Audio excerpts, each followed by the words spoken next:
Olá, meus amigos e amigas amantes do futebol, tudo bem com vocês?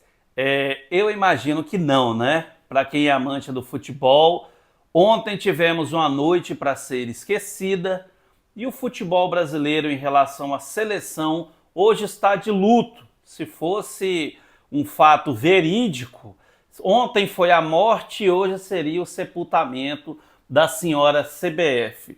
Essa mesma que teve eleições antes de ontem para uma nova continuidade do trabalho do senhor Edinaldo, concorreu sozinho. Esses estatutos eles não deixam oportunidades de outras pessoas pleitearem um cargo de tamanha importância como é ser presidente da maior instituição de seleção do mundo. Afinal de contas, a seleção brasileira tem 5 títulos, 2 vice-campeonatos. Se fosse fazer um ranking de pontuação de Copas do Mundo, com certeza o Brasil, se não fosse o primeiro, seria o segundo, terceiro no máximo, levando em conta as últimas participações das seleções brasileiras a partir de 2006, que foram, pífias.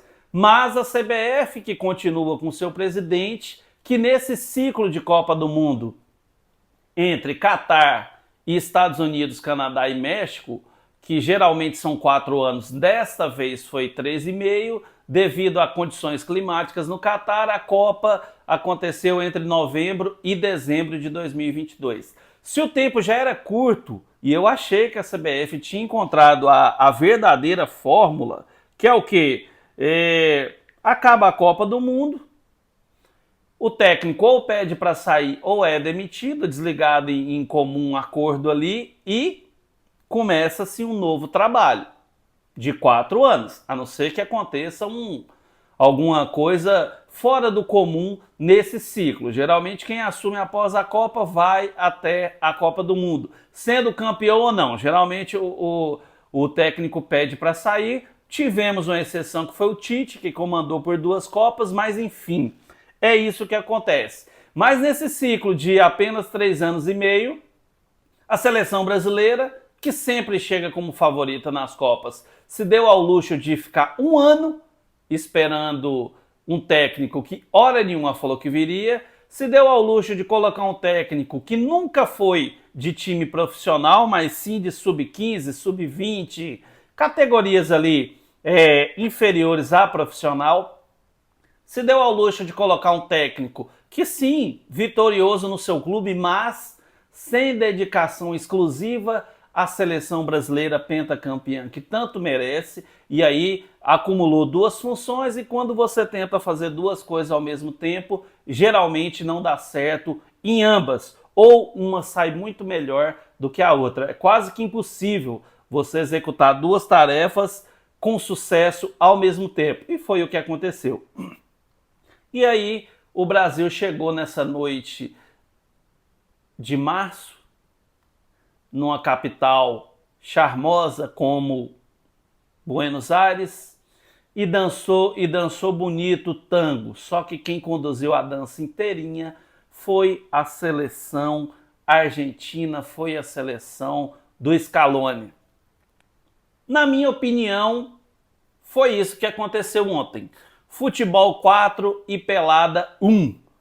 O futebol apresentado pela seleção argentina e a pelada, juntada ali, o 2 ou 10 que a seleção brasileira apresentou. E a gente tem que ficar muito feliz que a gente pegou essa seleção argentina de 2025, vamos colocar ali do The Pool. Porque se a gente pega a seleção argentina de 90, Canija, Maradona, 94, Batistuta, Simeone, 98, Simeone, Ortega, Batistuta, Veron, 2002, ali o começo dos anos 2000, de Riquelme, até a própria seleção do Messi de 2019, que foi quando parece que ele virou a chave. Primeira vez que eu vi Messi peitando jogador pela Argentina, reclamando de juiz naquela Copa América que o Brasil ganhou lá no Peru. Se o Brasil pega aquela seleção, não tinha sido só 4, não, 6, 7, 8. Aquele jogo para a Alemanha tinha sido fichinha, porque os alemães não têm a rivalidade com o Brasil que a Argentina tem. Então, futebol 4, pelada 1, graças a Deus aí que as eliminatórias mudou, que as Copas do Mundo tem 48 equipes, porque senão, pela primeira vez na história, o Brasil correria sérios riscos de não participar do maior evento do futebol do planeta de seleções.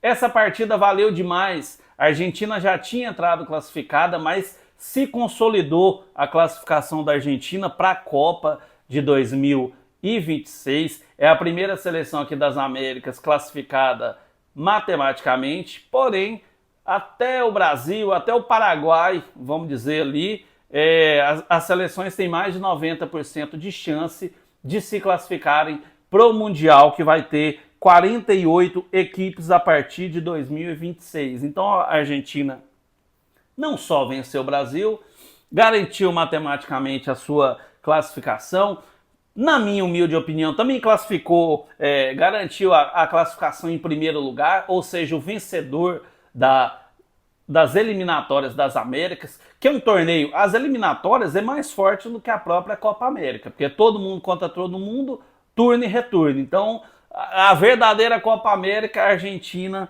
que vai ganhar. Então, parabéns Argentina, mas vamos falar da nossa seleção brasileira. Só um detalhe, Dorival Júnior, quando foi contratado pela CBF, a partir do momento que a CBF estabeleceu não vai ser o técnico estrangeiro, que hora nenhuma ele quis vir para o Brasil, precisamos colocar um técnico aqui que está em evidência, o nome do Dorival apareceu e não teve um brasileiro que conhecesse de futebol, que fosse razoável, que falasse, não, esse cara tá errado, não tem que ser o Dorival.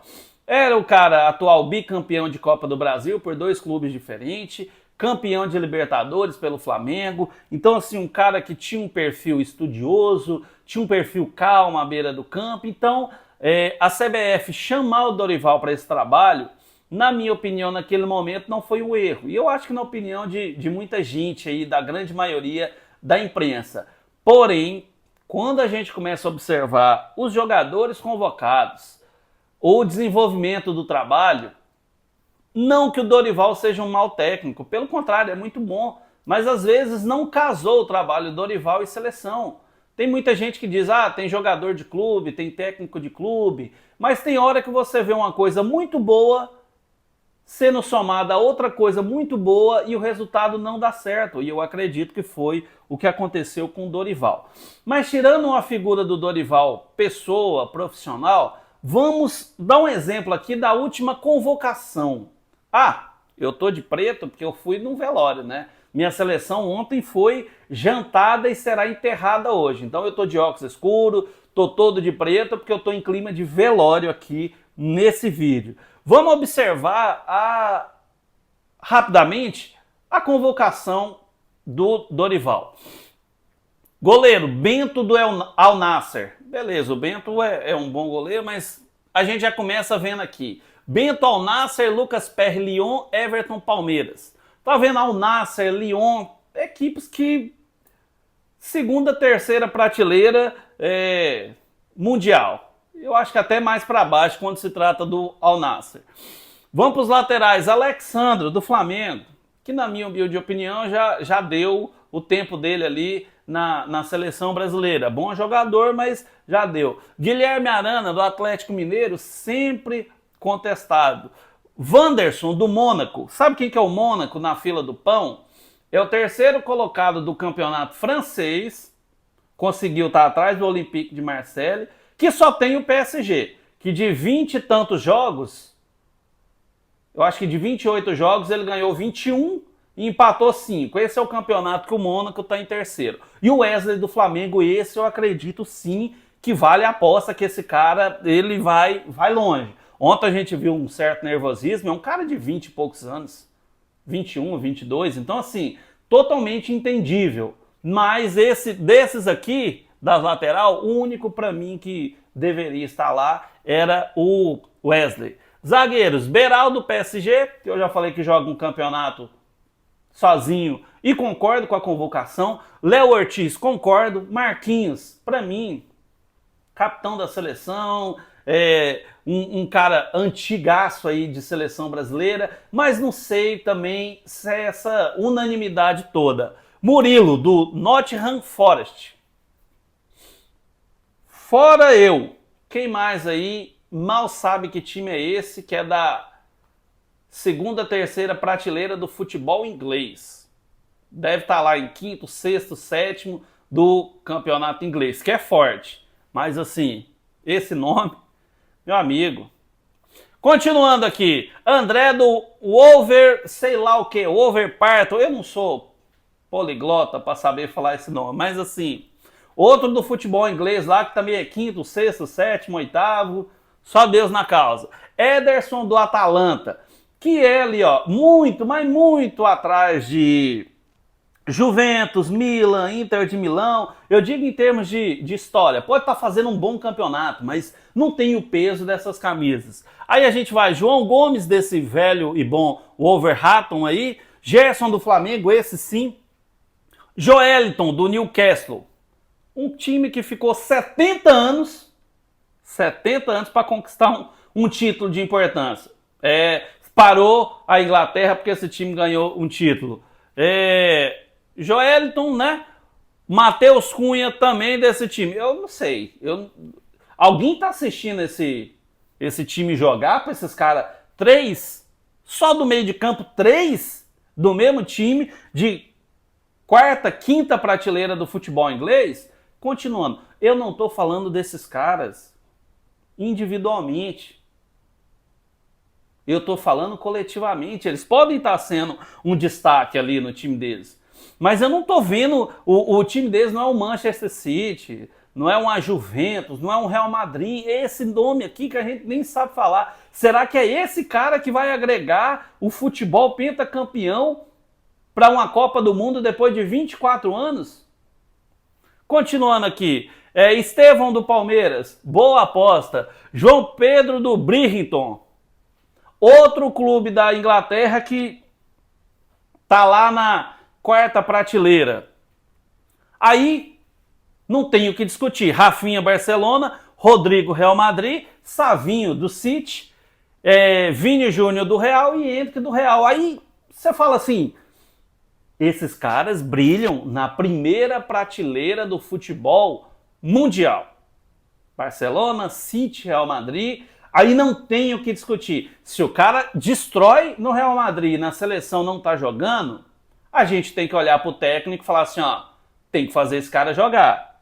Agora, o Wolverhampton, Bright White, Atalanta, será mesmo, Dorival, que não tinha peça melhor até aqui no futebol brasileiro?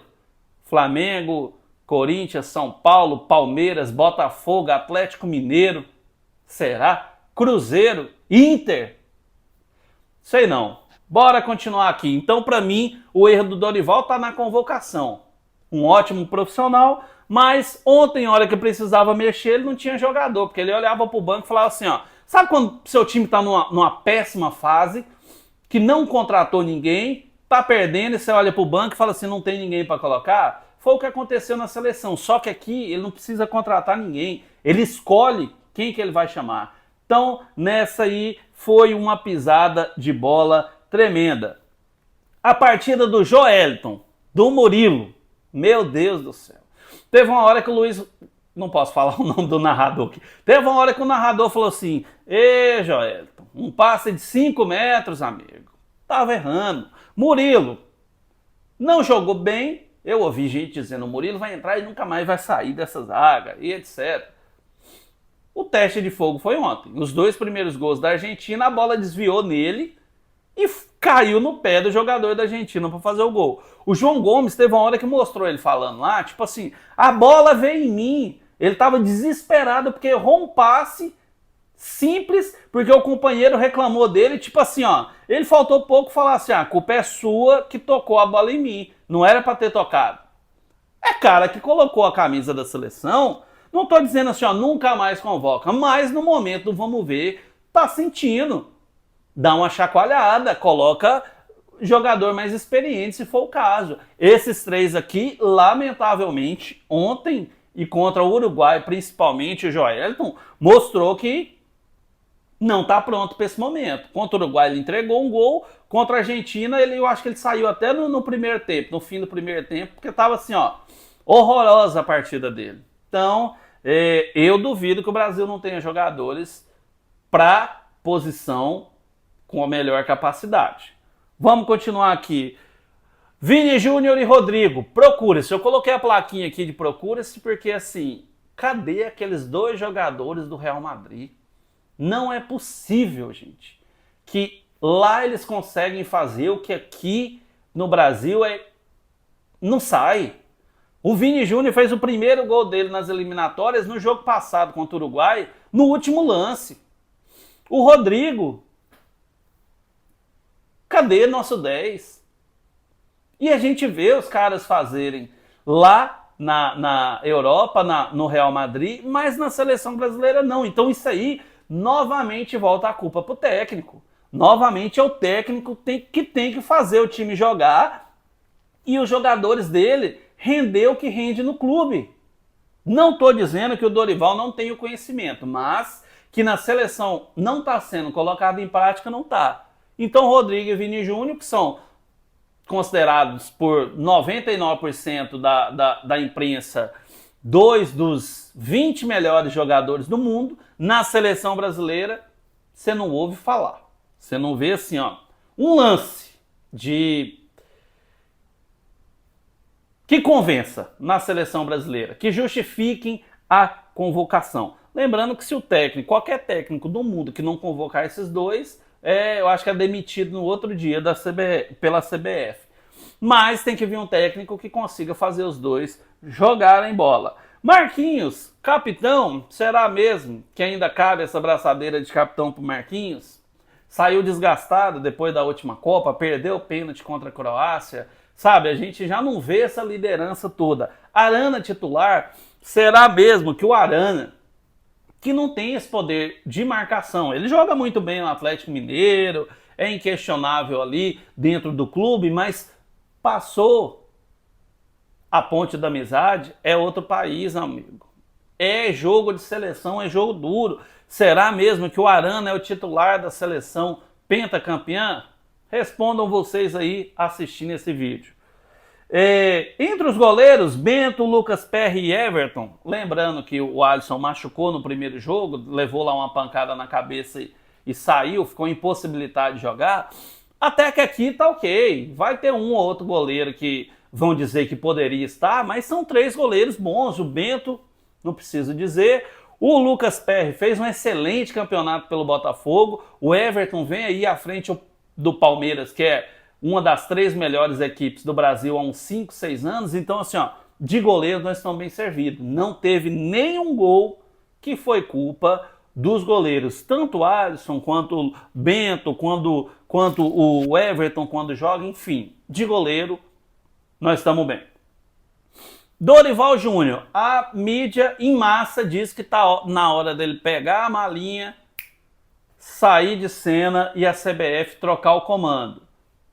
O tempo está curto, a Copa é daqui a 1 ano e 3 meses, o Brasil só joga daqui a 3 meses, ou seja, quando o Brasil voltar a campo, vão faltar apenas 1 ano para a Copa do Mundo, e aí a CBF hoje deve reunir, hoje, amanhã, esfriar a cabeça e definir. Eu acredito que o Dorival tem aí uns 90% de chance de ser demitido. Mas e aí, vai colocar quem no lugar?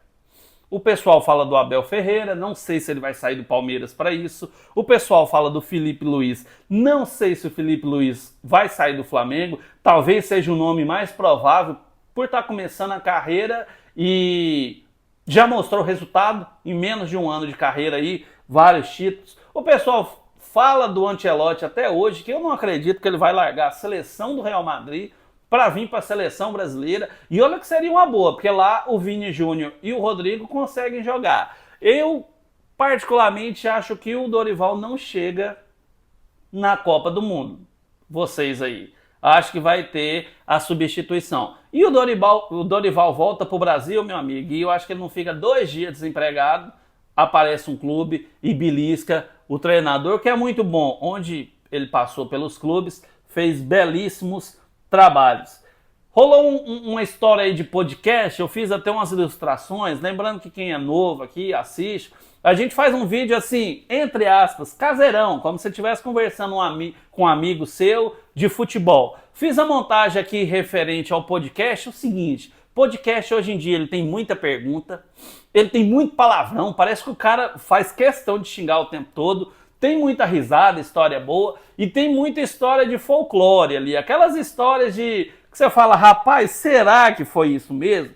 Tem jogador que vai contando o bastidor da época que jogava, é um entretenimento. O podcast é feito com jogadores e geralmente agora por jogadores. Então um cara que jogou no passado entrevista o recém-aposentado ou o que está na atualidade. E aí rolou um papo entre Romário, que a gente dispensa comentário. Se você tem menos de 30 anos, você não sabe quem é o Romário. O Romário foi o cara que em 1993 foi convocado para a última partida das eliminatórias, que a seleção brasileira estava nessa pegada aqui agora, só que na época classificavam 2 ou 3 seleções só para a Copa do Mundo. Foi convocado, falou, eu vou classificar o Brasil e vou ser campeão do mundo depois de 24 anos. E foi dito e feito. Classificou o Brasil, foi para a Copa, ganhou, só não foi o artilheiro, porque teve um russo que fez 4, 5 gols lá contra Camarões e aí tomou a artilharia do Romário. Então na época era o cara, tanto é que o apelido dele é o cara, era o cara que colocava rédea ali no que ele falava. E ele entrevistou o Rafinha. Eu assisti o trechinho da entrevista do Romário, vou até voltar para os dois aqui. Assisti o trechinho que o Romário falava, e aí, os argentinos, é porrada neles, vamos para cima? E o Rafinha respondeu assim, entre aspas, né? Porrada neles, dentro e fora de campo. O Romário usou uma expressão, eu que sou um pouquinho mais velho do que a maioria que gosta de YouTube aí, ele usou uma expressão dos anos 80, dos anos 90 ali, porrada neles, bora pra cima. Quantas vezes a gente já falou do nosso time assim, meu time hoje tem que bater no time tal, porque não tem jeito, não aguento mais apanhar. É uma expressão. Só que na minha humilde opinião, quando o Rafinha levou pra a gente vai bater neles dentro e fora de campo, aí já deu margem pra se pensar o quê? Em pancadaria e briga mesmo. E aí, com certeza, argentino, uruguaio e etc. aí não leva desaforo para casa. Então já se criou um clima mais tenso para essa partida. É perigoso porque a partir do momento que os jogadores se inflamam, a torcida se inflama e aí fica perigoso para o torcedor brasileiro de bem que foi a Buenos Aires para assistir esse super clássico e acaba que um argentino ou outro fica mais empolgado ali, mistura bebida, mistura turma, mistura tá dentro de casa. Então, os jogadores de hoje têm que lembrar que os anos 80, 90 e 2000 passaram, o vocabulário é outro, o entendimento é outro, as expressões têm que ser outras, e a partir do momento que o Rafinha falou, vamos dar porrada dentro e fora de campo, eu já imaginei, meu amigo, esse jogo tem 90% de chance de ter pancadaria. Ainda bem que as coisas também evoluem e os jogadores sabem que a partir do momento que ele dá um soco no outro jogador, que tem uma briga generalizada, a punição vem e vem de forma severa, o cara fica 5, 6 jogos suspenso, pode atrapalhar ele ali a disputar uma Copa do Mundo, porque se fosse nos anos 80, 90 e começo de anos 2000, só essa declaração do Rafinha já teria dado pancadaria. Porém, meu amigo, a seleção do Depou, Otamendi, Enzo Fernandes, esse Enzo Fernandes, rapaz do céu, ele tava louco numa confusão, desse tamanhozinho, mas o bicho tava procurando briga. Os caras não iam deixar de graça, os caras provocou, trombou, deixou a perna e sabe lá Deus o que fizeram com o Rafinha durante o jogo, claro, sem ser muito explícito, porque senão a câmera pega, o VAR chama e o jogador é expulso. Mas o Rafinha, que às vezes se equivocou, é normal, você tá de frente com um ídolo seu, que é o Romário, o ídolo do futebol, né? Acaba que você dá você entra na vibe, só que o vocabulário do Romário é anos 80, o Rafinha 2025. Deve ter refletido sobre o que falou, arrependido, ótimo, conduta de caráter correta, não caiu na provocação, não entrou na briga. Os argentinos também tiveram um certo cuidado, porque se é na época do Maradona, tinha dado confusão. Então, assim, resumindo, foi menos do que eu imaginei que ia acontecer em relação à confusão. O Scaloni, o técnico campeão do mundo com a seleção argentina, que entrou para tampar um buraco e foi ficando, ele deu uma aula de civilidade ontem. Eu vi ao vivo na hora do jogo. O Martínez, o famoso de Bull, marrento, ganhou nos pênaltis ali contra a França, não só no talento, na provocação, começou a fazer embaixadinha. E aí, essa é a diferença de um técnico que tá com a liderança do que não tá. Eu vi na hora ele fazer assim com o dedo, olhando pro de Bull, campeão do mundo, ídolo nacional, e falar assim, ó, não é para fazer, aqui não é para fazer. Deu aquela chamada de atenção, diferente do nosso técnico, quando levantou o dedinho lá na decisão dos pênaltis da Copa América, pedindo para falar. O Brasil ia disputar umas quartas de final de Copa América contra o Uruguai, um adversário histórico, fechou a rodinha, o Dorival ficou de fora e levantando o dedo para falar. Então esse sim é um poder de liderança que talvez o nosso querido Dorival não conseguiu à frente da seleção brasileira. Ontem tivemos uma aula tática de futebol. Você olhava assim, você falava, o jogador ele coloca a bola onde ele quer, ele sabe onde o companheiro dele vai estar, ele sabe o que o adversário vai fazer. E eu repito, se não fosse a dó, entre aspas, dos argentinos, a gente teria tomado 5-6 porque tinha caixa para isso. Era um time profissional contra um time ali totalmente perdido. E a Argentina, depois do futebol, da Copa do Mundo, da Copa América, que está apresentando nessa reta final, principalmente sem o Messi, continua sim candidata a favorita, a campeã, a tetracampeã do mundo. Pode abrir o olho com a Argentina, porque lá nunca teve a Messi dependência, ou melhor, não está tendo a Messi dependência, que hoje a seleção brasileira ainda sente em relação ao Neymar. Então, parabéns à Argentina aí, chega e chega muito forte. E obrigado, Argentina, por não ter feito 6, 7, 8 em cima do Brasil. Eu acho que aquele 1 foi só porque eles estavam na cabeça assim, ó, vamos meter outro 7-1, vamos entregar um gol aqui, que foi entregado, e aí no segundo tempo a gente mete 7-1 e o Scaloni, gentleman, falou assim, não, deixa, vamos fazer só mais um no segundo tempo para ficar tranquilo. Então a dona CBF ela tem que fazer o seguinte, ou tem mudanças, ou tem mais vergonha. Risco de não ir para a Copa é quase que impossível o Brasil não ir para a Copa do Mundo. Ele tem que querer muito. Porém, pode ir para a Copa, pode passar vergonha, sair numa primeira fase, tomar uma goleada histórica. Então, assim, ó, a mudança que deveria ter começado em dezembro, janeiro de 2023, estamos em março, quase abril de 2025, ainda não começou. Então, ou a dona CBF toma jeito, ou senão vocês podem preparar para o Brasil jogar só 3 partidas na Copa de 2026 e voltar para casa. Muito obrigado, inscrevam-se, joinhas, compartilhem, etc. Um abraço, fiquem com Deus e até o próximo vídeo.